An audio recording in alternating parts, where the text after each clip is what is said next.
அனைவருக்கும் தெய்வீக வணக்கம். நான் உங்கள் Karthik. Welcome to Divine Root YouTube channel. இன்னைக்கு நம்ம பார்க்க போறது இன்றைய தினம் மாசி மாத பௌர்ணமி மற்றும் மாசி மகம். பிரியாணி இலையில் இந்த ரகசிய குறியீட்டை 3 முறை வரைந்து பிறகு உங்கள் கோரிக்கையை ஒரே வார்த்தையில் ஒரு முறை எழுதி பாருங்கள். உங்கள் கோரிக்கை மின்னல் வேகத்தில் நிறைவேறும். நம்ம யூடியூப் சேனல்ல மாசி மகம் மற்றும் மாசி பௌர்ணமியை முன்னிட்டு நிறைய சிறப்பு பதிவுகளை அப்லோட் பண்ணிக்கிட்டு இருக்கோம். அந்த வரிசையில இப்ப நம்ம பார்க்க போறது நம்முடைய கோரிக்கைகளை நிறைவேற்றக்கூடிய மிகவும் எளிமையான ஒரு தாந்திரீக முறை.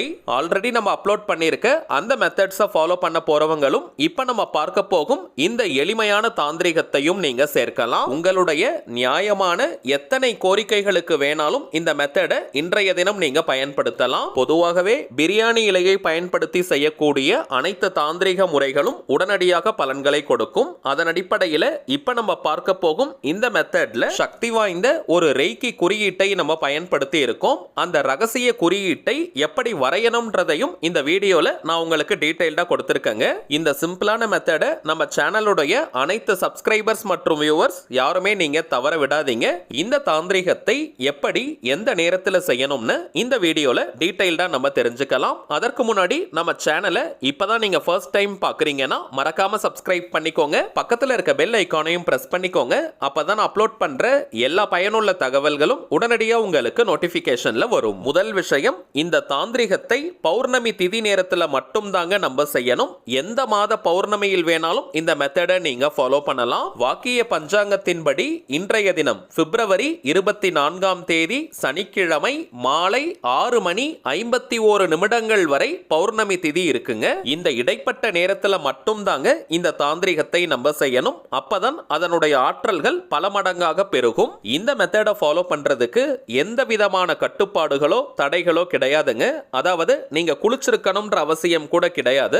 அசைவம் நீங்க சாப்பிட்டிருந்தாலும் இந்த மெத்தடை ஃபாலோ பண்ணலாம். பெண்கள் தீட்டு நேரமாக இருந்தாலும் இந்த டெக்னிக்கை நீங்க யூஸ் பண்ணலாம். பெண்கள் தீட்டுன்னு மட்டும் கிடையாதுங்க, வேறு எந்த வகையான தீட்டாக இருந்தாலும் இந்த மெத்தடை தாராளமாக நீங்க செய்யலாம். எந்த விதமான கட்டுப்பாடுகளோ தடைகளோ கிடையாதுங்க. அடுத்த முக்கியமான விஷயம், ராகு காலம், யமகண்டம், குளிகைன்னு நீங்க எந்த நேரத்தையும் பார்க்க வேண்டிய அவசியமே கிடையாதுங்க. இன்றைய தினம் பிப்ரவரி 24 சனிக்கிழமை மாலை 6 மணி 51 நிமிடங்கள் வரை இருக்கும். அந்த இடைப்பட்ட நேரத்தில் எப்ப வேணாலும் இந்த மெத்தடை நீங்க ஃபாலோ பண்ணலாம். வீட்ல இருந்து, கோவில்ல இருந்து, ஒர்க் பண்ற இடம், பிசினஸ் பண்ற இடம்னு எங்கிருந்து வேணாலும் இந்த மெத்தடை நீங்க செய்யலாம். தாந்திரீக முறையினாலே அதற்கு சில புறப்பொருட்கள் தேவை.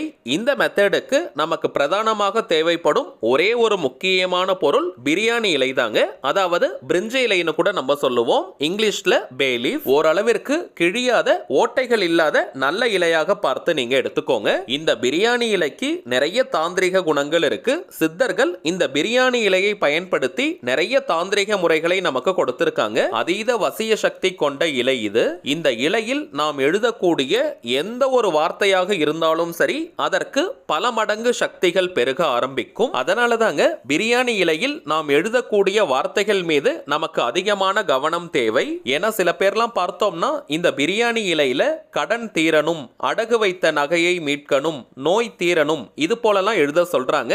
அப்படி எழுதவே கூடாதுங்க. பிரியாணி இலையில் எந்த ஒரு எதிர்மறையான நெகட்டிவான வார்த்தைகளையும் நம்ம எழுதக்கூடாதுங்க.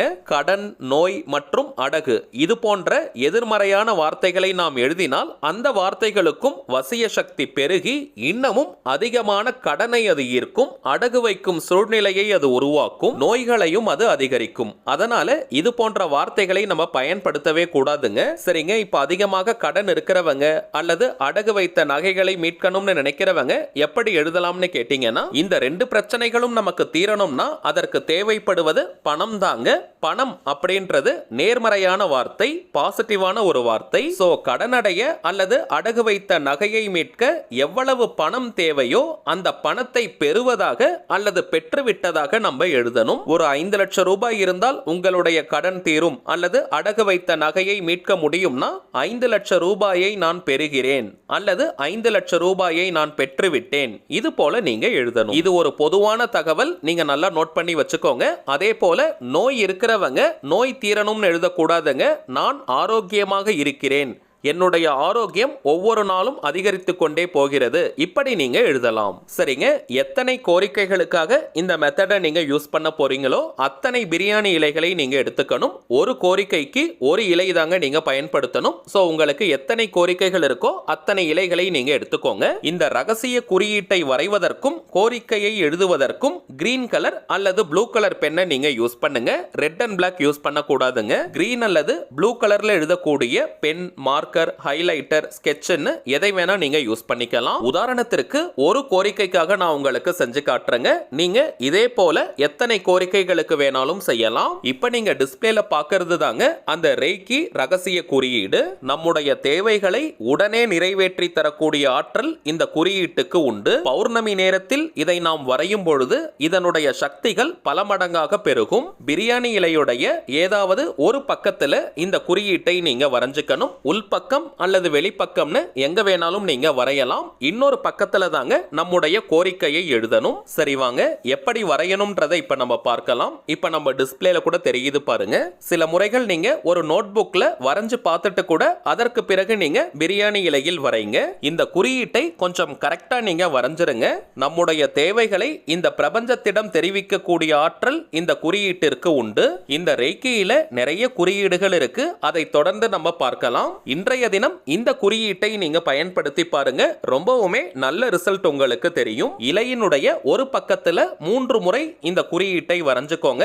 எந்த பக்கம் வேணாலும் நீங்க வரையலாம். இன்னொரு பக்கத்துல உங்களுடைய கோரிக்கையை மேக்சிமம் ஒரு வார்த்தை அல்லது 2 வார்த்தைக்குள்ளாக எழுதி முடிச்சிருங்க. இப்ப திருமண தடை இருக்கிறவங்க வெறும் திருமணம்னு நீங்க எழுதினால் போதும். அதே போல கடன் பிரச்சனைகள் இருக்கிறவங்க அல்லது அடகு வைத்த நகைகளை மீட்க முடியாம தவிக்கிறவங்க, அவசர தேவைக்காக பணத்திற்கு ட்ரை பண்றவங்க, ஃபேமிலியை ரன் பண்றதுக்கே பணத்தட்டுப்பாடை ஃபேஸ் பண்றவங்கன்னு பணம் தொடர்பான பிரச்சனைகள்ல இருக்கிறவங்க வெறும் பணம் அப்படின்ற வார்த்தையை நீங்க எழுதினாலே போதும். உத்தியோகம் கிடைக்காம கஷ்டப்படுறவங்க நல்ல வேலை அல்லது நல்ல உத்தியோகம்னு எழுதுங்க. தொழில் மற்றும் வியாபாரத்துல மந்த நிலை இருக்கிறவங்க தொழில் வளர்ச்சி அல்லது தொழில் அபிவிருத்தின்னு நீங்க எழுதுங்க. உடல் ரீதியான நோய்கள் இருக்கிறவங்க ஆரோக்கியம்னு எழுதுங்க. குழந்தை பாக்கியத்திற்காக காத்துக்கிட்டு இருக்கிறவங்க குழந்தை பாக்கியம்னு நீங்க எழுதுங்க. கணவன் மனைவிக்குள்ள பிரச்சனை இருக்கிறவங்க கணவன் மனைவி ஒற்றுமைன்னு நீங்க எழுதுங்க. குடும்பத்தில் பிரச்சனைகள் இருக்கிறவங்க குடும்ப ஒற்றுமைன்னு நீங்க எழுதுங்க. இது போல உங்களுடைய கோரிக்கைகள் என்னவாக இருந்தாலும் சரி 1 அல்லது 2 வார்த்தைகளுக்குள்ள நீங்க எழுதி முடிச்சிருங்க. தமிழ்ல, இங்கிலீஷ்லன்னு எதுல வேணாலும் நீங்க எழுதலாம். ஒவ்வொரு கோரிக்கைக்கும் ஒவ்வொரு இலை நீங்க எடுக்கணும். அதுல 3 முறை இந்த ரகசிய குறியீட்டை வரைந்து அதற்கு பின்னாடி உங்களுடைய கோரிக்கையை எழுதணும். எழுதி முடிச்சிட்டு அந்த இலையை ஒரு சேஃப்டியான இடத்துல நீங்க வச்சிருங்க. நோட் புக்குள்ள நீங்க வைக்கலாம் அல்லது பேக்ல போட்டு வச்சுக்கோங்க அல்லது சுவாமி படத்திற்கு பக்கத்துல நீங்க வைக்கலாம். எந்த இடத்துல வச்சா சேஃப்டியா இருக்குமோ அந்த இடத்துல நீங்க வச்சிருங்க. நீங்க எழுதி வச்சிருக்கும் அந்த கோரிக்கை நிறைவேறிட்டா அந்த இலையை நீங்க எரிச்சிடுங்க. எந்த நாள், எந்த கிழமை, எந்த நேரத்துல வேணாலும் நீங்க எரிக்கலாம். ஆனால் உங்களுடைய கோரிக்கை நிறைவேறினதற்கு பிறகுதாங்க அந்த இலையை நீங்க எரிக்கணும். உதாரணத்திற்கு நான் சொல்றேங்க, 5 கோரிக்கைகளை நீங்க 5 இலையில எழுதி வச்சிருக்கீங்கன்னா அதுல ஒரு கோரிக்கை நிறைவேறிட்டா கூட அந்த ஒரு இலையை மட்டும் எடுத்து நீங்க எரிச்சிடுங்க. இப்ப நம்ம பார்த்ததை போல இந்த மெத்தடை கரெக்டா நீங்க ஃபாலோ பண்ணி பாருங்க. உங்களுடைய அனைத்து கோரிக்கைகளும் மின்னல் வேகத்தில் அதிசயத்தக்க வழிகளில் நிறைவேறும். சரிங்க, அவ்வளவுதான் இந்த பதிவு. நிச்சயமா உங்களுக்கு பயனுள்ளதா இருந்திருக்கும்னு நினைக்கிறேன். மேலும் இந்த வீடியோ உங்களுக்கு பிடிச்சிருந்தா மறக்காம லைக் பண்ணுங்க. நம்ம சேனலையும் சப்ஸ்கிரைப் பண்ணிக்கோங்க. தேவைப்பட்டுச்சுன்னா உங்க ஃப்ரெண்ட்ஸ் அண்ட் ஃபேமிலிக்கும் இந்த வீடியோவை ஷேர் பண்ணுங்க. அடுத்ததா இன்னொரு முக்கியமான தலைப்போட நான் உங்களை சந்திக்கிறேன். என்றும் அன்புடன் கார்த்திக். நன்றி.